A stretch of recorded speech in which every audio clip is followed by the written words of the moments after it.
Hello and welcome back to our show. I am Maria Lemieux, a commissioner on the Selco board and host of Lights Cable Action. I'm here with Michael Hale, general manager of Selco.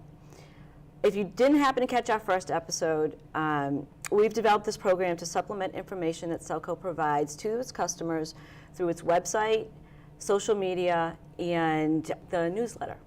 Through a series of regularly scheduled programming, we will continue to cover current trends and projects in both the cable and electric industries.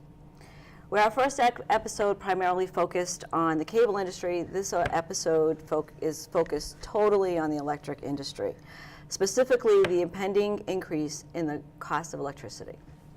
Before we get started, let me introduce you to our guest today. We are very pleased to have Mike Plasski from the Municipal Helps That's program. correct. And Jackie Pratt, the Marketing and Customer Care Manager at Selco. Hi, thanks for having me. Welcome. Thanks for coming. Jackie's going to talk to us about some programs at Selco, rebate programs, and Mike will talk to us about becoming an energy efficient home and ways to make your homes energy efficient. So welcome to our show, and thank you for taking time out of your busy schedules to come here today. So I'm sure you all either read or heard the headlines last month. National Grid to increase rates by 37%, and electric rates in Massachusetts set to spike this winter. This is certainly cause for concern for all of us and an appropriate topic for discussion. As part of Selco's commitment to provide the best customer service, Michael Hale is here to talk about what these headlines mean to the residents of Shrewsbury. So Mike, first of all, is there really a gas shortage?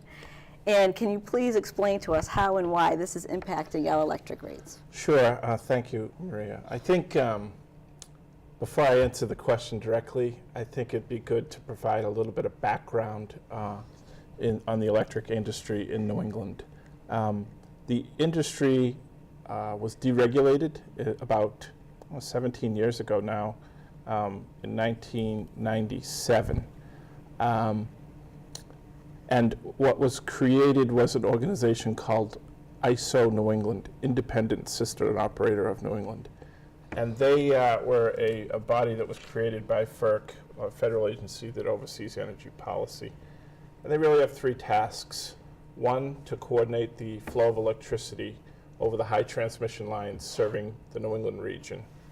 Two, they design and operate wholesale energy markets in New England. And three, they plan for the future for energy needs for our region. They have at their disposal about 350 different generating resources that generate electricity. And for our entire region, New England, they have at their disposure about 31,000 megawatts, which is a measurement of how much power at their disposal.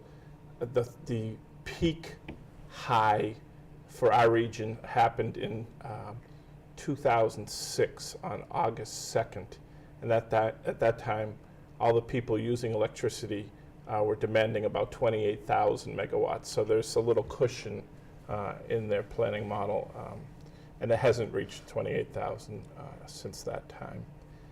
Before we get into the reasons really behind what's going on and the National Grid's announcement on 37% increase, I think I should at least educate the public and the Selco ratepayers on how the landscape has changed. So back in the year 2000, there was about 31% of our energy or electricity was generated through nuclear. That's held constant at about 33% today. Same with hydro and renewables, about 13% back then, about 14% today. Where the real change in the landscape has taken place is in those units that make energy through oil, coal, and natural gas. So back in 2000, the chart shows that oil, the second column, in 2000 was 22% of the energy produced in New England was from oil-fired energy production plants. Today, that's less than 1%. In 2000, coal attributed to about 18% of the energy that was produced in New England. That's down to about 6% and continues to shrink. In 2000, about 15% of the energy was attributed to natural gas feeding the power plants to make the electricity that's then distributed to the homes. That's gone from 15% in 2000 to 46% today. So you can see the oil and coal has gone down tremendously, and it's been offset by or replaced by generation in which uses natural gas. So in a simple sense, supply and demand, there's far more demand for natural gas in the system. Now what's causing all the problems? It's a number of factors. You know, from the year 2009 till the beginning of, or the end of 2012, natural gas was able to keep our electric costs at really all-time lows. That changed due to a number of factors. The first factor is that 10% of that generation is going offline or retiring. And that there are power plants in Somerset called Brayton Point, and one in Salem called Salem Harbor, as well as a nuclear plant in Vermont Yankee.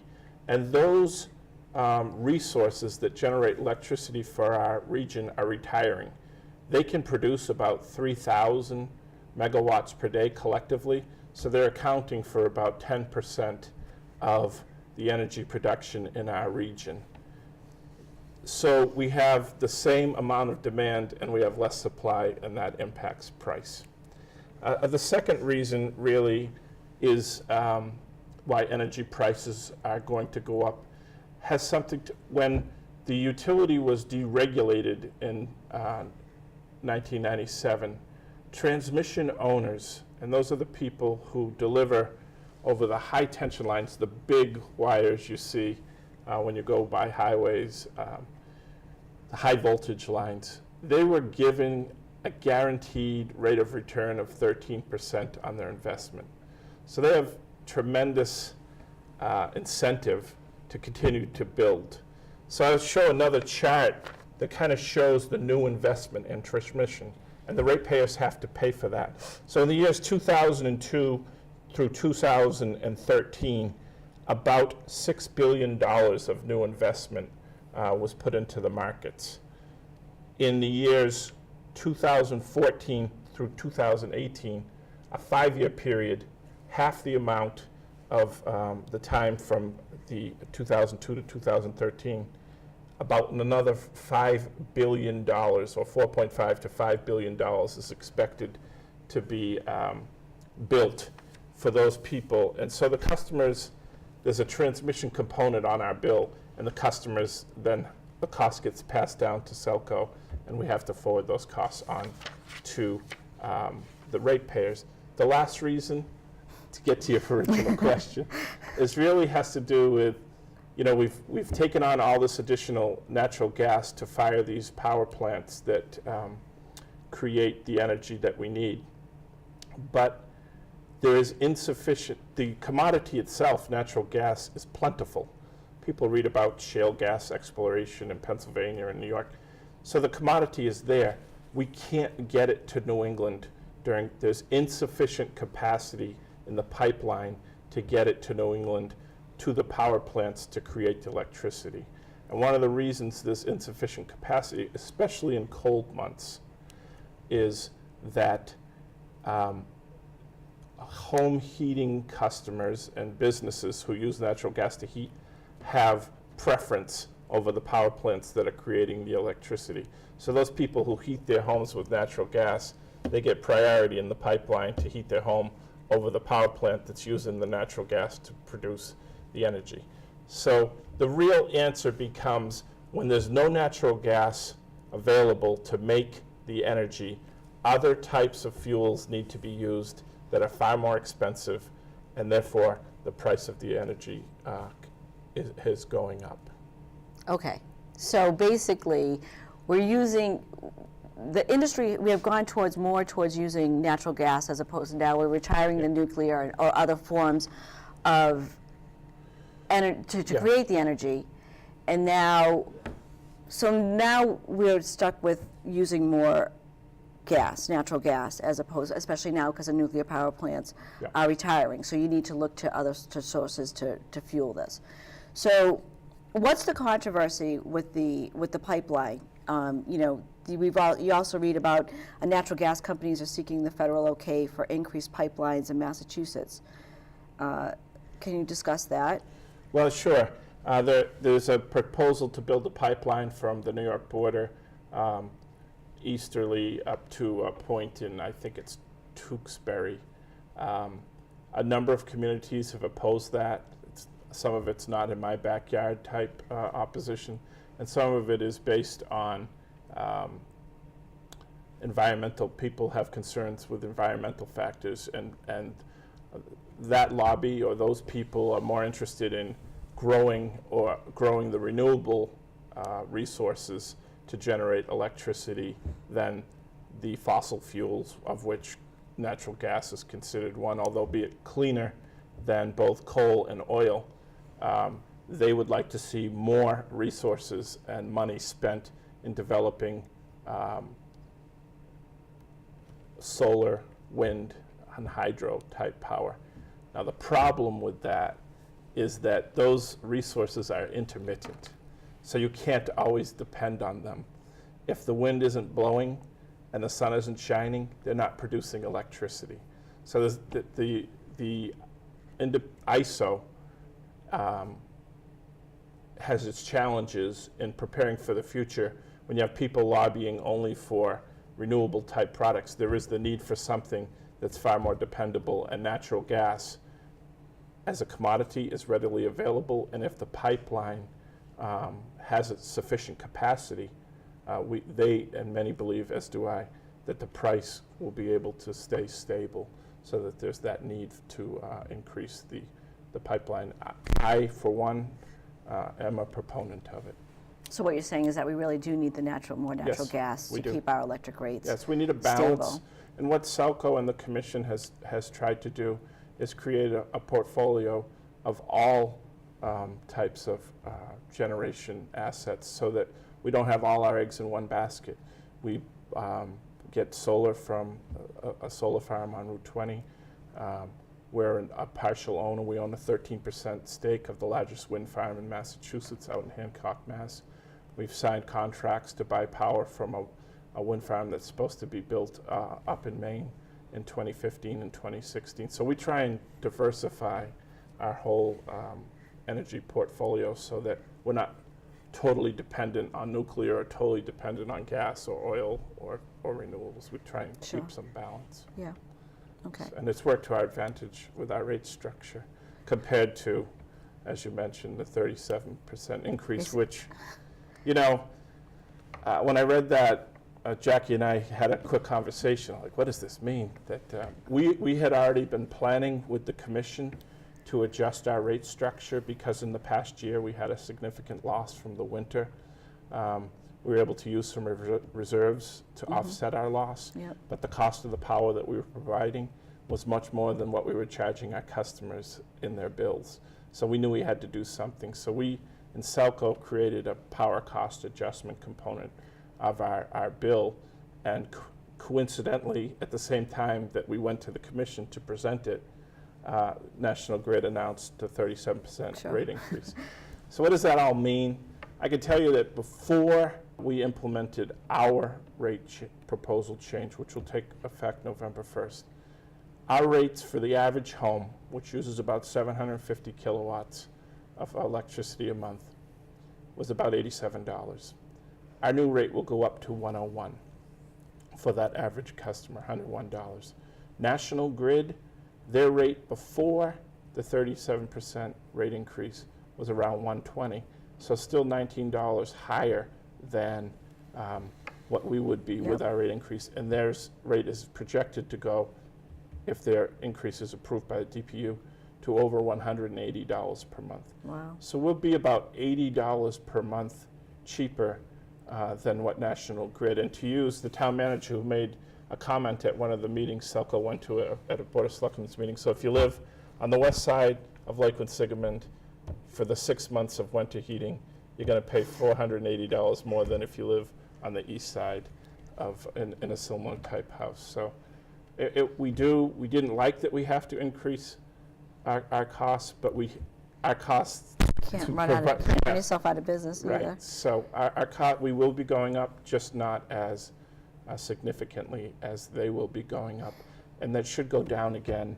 in April. Okay, because that was going to be my next question. These rate increases are for the Yeah, they're the really winter months driven by primarily, winter right? months because of the capacity constraints and the projected cold temperatures that we had last winter, sustained cold temperatures from something called the polar vortex, which I don't really understand what that is. But all I know is it drove energy prices very high. So Although I read an article today that said that we're not supposed to have that. It shouldn't be that bad this year, so hopefully. let's hope. And Let's one hope of that's the good. interesting statistics you had, Mike, on that polar vortex effect was on the cost of power for the winter months versus the whole previous year. Yeah, so in 2013, the cost of power in January and February of 2014 equaled the total cost of power for the whole calendar year of 2013. So that kind of tells you how much prices spiked during those cold winter months. And therefore the market's changed. And when you're buying power futures in these markets that ISO runs, they're basing it on what happened last year, and the price goes up. Well, we can't have all bad news, so we have Jackie here, who is one of the most enthusiastic Selco employees, to tell us how we can save money with rebates. Sure. So, one of the questions that I get asked quite a bit is, I'm a Selco customer, and you guys aren't listed on the Mass Save website, so what kind of programs can we participate in? And, just to start off, that is correct. We're not part of the Mass Save program. That's part of the programs from the investor-owned utilities, like National Grid, N-Star, Unitil. But the municipal utilities also have similar programs that are offered through the Massachusetts Municipal Wholesale Electric Company, called MWIC. And the programs that we run are called the Home Energy Loss Prevention Service, which is HELPS, which is, Mike is our actual energy auditor for the HELPS program. And there are a lot of different resources available through HELPS for residential customers in Shrewsbury, as well as the other municipalities in our area, municipal utilities. The full list of programs can be found at munihelps.org. But we'll start off with the ones that we've had for quite a while. People are most familiar with appliance rebates. We've added some new appliance rebates over the last year or so. They're a little bit different from what we've traditionally done. We still have clothes washer, refrigerator, freezer, and room air conditioner rebates, as well as dehumidifiers. But we've recently added a rebate for heat pump hot water heaters, which are, it's a pretty good rebate. It's $300, they're very energy efficient. And then also we've added air purifiers, which wasn't something that was on our list before. In addition, we started up a Cool Homes rebate program. And this is different because we had done room air conditioners, the kind that goes in the window. We now have ones for central AC. So the ones that we offer here are for central air conditioner, air source heat pumps, and ductless mini split heat pumps. And that's part of the Cool Homes program. Depending on the efficiency of the item that you're installing, those rebates run from $150 to $500. So a really decent rebate to help replace an inefficient product with a more efficient one within your home. And how do you determine the efficiency? The information is specifically on how much you can get for each efficiency level is on the information on that munihelps.org website. And then the product itself has a rating that's applied, I believe, by Energy Star, right? Yes. So they're estimating the efficiency and putting a rating on it. We also have offered for the first time this year a blower door testing and air sealing rebate. It's a new program that if you wanted to have a blower door test done at your home to determine how efficient it is, how many air leaks you have, and opportunities to improve the air sealing. We do 50% rebate up to $300 on that, not just the blower door, but also the remediation that you would do afterwards to actually seal up those leaks. And we also have home energy audits, which Mike conducts. And he's going to talk a little bit more about what you can expect and maybe some really easy ways that customers can reduce their costs. We have the Energy Star lighting discount. You know, many people know that there are LEDs, CFLs, things like that. We don't generally sell those in the office. Sometimes at public events like the Spirit of Shrewsbury will sell LED light bulbs. You know, we do our LED holiday lighting sale at the office. So all of that money goes to our Share the Warmth program. But if you're interested in you know, more specific products for energy efficient lighting, there's a great opportunity that you have through estarhelps.org. Again, we'll flash that up on the screen for the viewers at home, where you can actually go on and get some of the specialty, more difficult to find products at a discount because you're a Selco customer. So we subsidize the cost of those. And those are kind of the programs that we have for efficiency, rebates, and things of that nature. But we also actually have an energy conservation loan, which is somewhat unique to Shrewsbury. We don't, not very many of the other municipal utilities offer a program similar to this. I believe we've offered it since, I want to say 2007 or so. Does that sound about right, Mike? Yep. And the program is really great. You can get up to $10,000 at zero interest for up to 5 years, depending on the measure that you're putting into your home. The loan's available for owner-occupied homes, so you can do it in an apartment or if it's a rental unit. Okay. It's $3,500 for windows and door replacement, okay, or $3,500 for added insulation. You can get up to $10,000 if you want to upgrade from an electric heating system to an energy-efficient gas or oil heating system, or $10,000 for solar installation at your home. And this money is, you know, it's a loan at zero interest, and it just goes on your electric bill once it's all, you know, the work is complete and we've dispersed the funds to you. It just goes on your electric bill as a monthly item for up to 5 years, so you pay it back right along with your electric bill. The process for the loans is pretty easy. You start off with Mike. He comes to your house. He does an energy audit. He tells you which measures are recommended. If you're interested in solar, when you call to schedule the audit, you tell him that. He'll bring his tools with him to evaluate the home for you to tell you whether it's a good site for solar or not. Once you've gotten the recommended measures, if it's one of the ones that are, you know, qualify under the loan program, you go ahead and apply for the loan. We approve it. You get the work completed. Mike comes back, make sure you install it right, so it is going to result in some efficiency. And then we send you the check for the amount, and the loan payment just gets added to your bill. And you can, you know, you don't have to take it for a full 5 years. Some people prefer to do 2 or 3 years. But it's a great program. We've had a lot of interest in it of late, especially. We've seen more. Seriously. We've seen more of those loan applications coming in the last, I want to say, 2 months than we've seen in quite a while. I think that's somewhat having to do with the economy bouncing back a little bit. We kind of went into a dip. People weren't investing in that kind of a thing.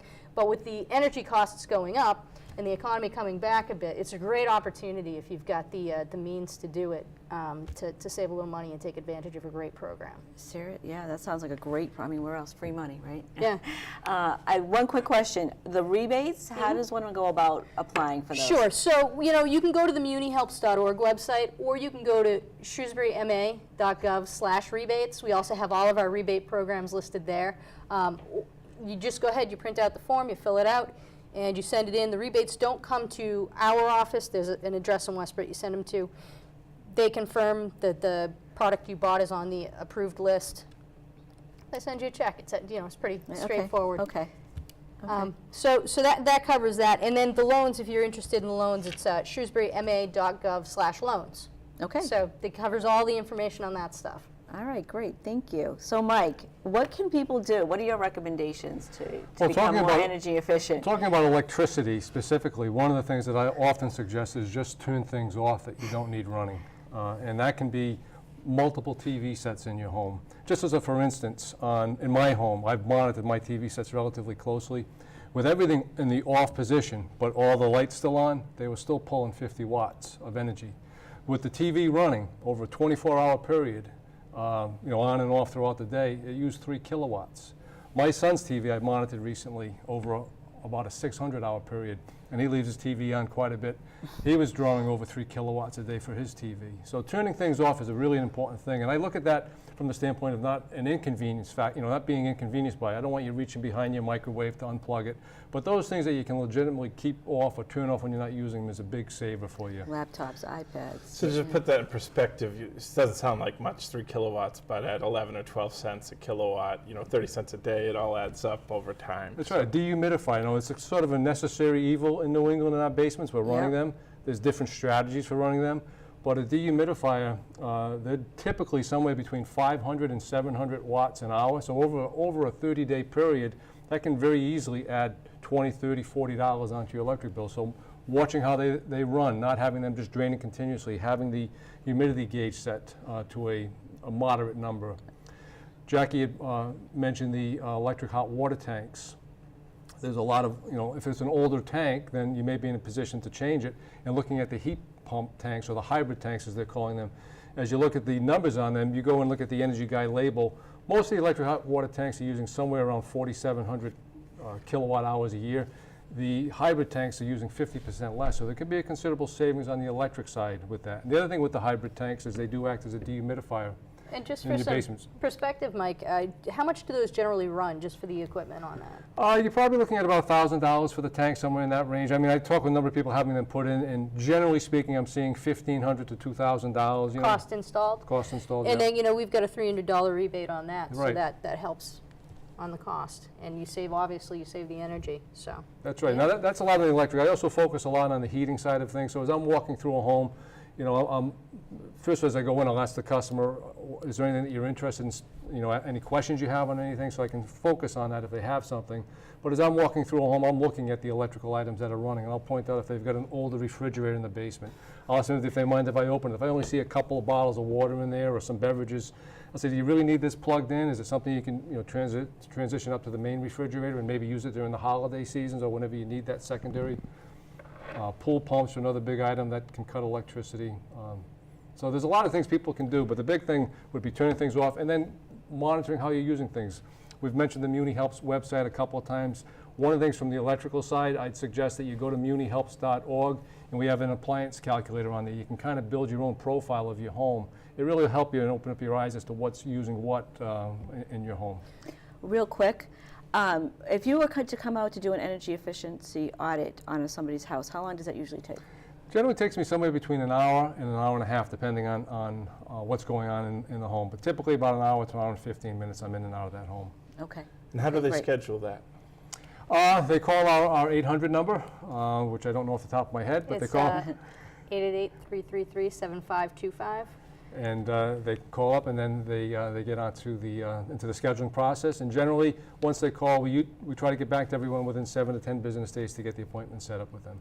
Okay, great. Sounds good. And the other thing is on that MuniHelps number, you don't have to just call if you want an energy audit. You also answer some home energy efficiency questions on that line. Oh, yeah, that's absolutely. Yep, so if you just have general questions, they can help with that as well. Yeah, we on the lines of trying to find what is and isn't working in your home where you're using energy, we have energy monitors that you can take out at the library with your library card. Oh, wow. And you take them and you just plug your appliances into them or your electronics, and it'll track for you how much each device is actually consuming. And it's a great free tool that you have. I think there's 10 of them at the Shrewsbury Public Library that we donated. Okay, wow. Okay, so we have a lot of information today on how to become energy efficient. And I want to thank you guys all for being here today. It was a great show. A lot of information is out there. Be sure to check back with Jackie at Selco for all our energy efficient needs. And real quick, one last thing. Any big news for us on the cable side? So we've got a couple things going on. Real quick, you got a second. HBO Go finally launched. Max Go finally launched. Those are the TV Everywhere components for HBO and Cinemax. They're online and ready to roll. Okay, so come back to us next time and we'll dig more into all this cable stuff going on. Thanks for joining us today.